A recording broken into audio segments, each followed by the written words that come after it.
சென்னை எழும்பூர் ரயில் நிலைய பராமரிப்பு பணி காரணமாக மேலும் 49 புறநகர் மின்சார ரயில்கள் சேவை இன்று முதல் ரத்து செய்யப்பட்டுள்ளதால் பயணிகள் கடும் அதிர்ச்சியடைந்துள்ளனர். எழும்பூர் ரயில் நிலையத்தில் புறநகர் ரயில்கள் இயக்கப்பட்டு வந்த நடைமேடைகளை மறுசீரமைக்கும் பணி கடந்த 20ஆம் தேதி தொடங்கி நடைபெற்று வருகிறது.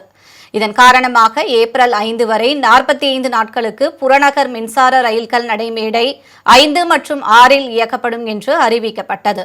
மேலும் சென்னை கடற்கரை செங்கல்பட்டு வழித்தடத்தில் இயக்கப்பட்டு வந்த 204 மின்சார ரயில் சேவைகளை 164ஆக குறைக்கப்பட்டுள்ளன. இதனால் கடந்த 4 நாட்களாக நாள்தோறும் பணிக்கு சென்று திரும்பும் சென்னை புறநகர் பகுதிகளைச் சேர்ந்த லட்சக்கணக்கானோர் கடும் சிரமத்திற்கு உள்ளாக்கினர். தேர்வு காலத்தில் மாணவர்களும் உரிய நேரத்தில் பள்ளி கல்லூரிகளுக்கு செல்ல முடியாத நிலை உருவாகியுள்ளது.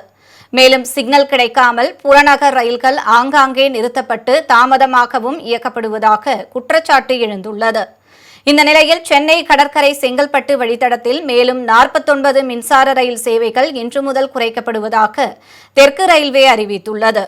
இதனால் சென்னை புறநகர் ரயில் சேவையை பயன்படுத்தும் பயணிகள் அதிர்ச்சியடைந்துள்ளனர்.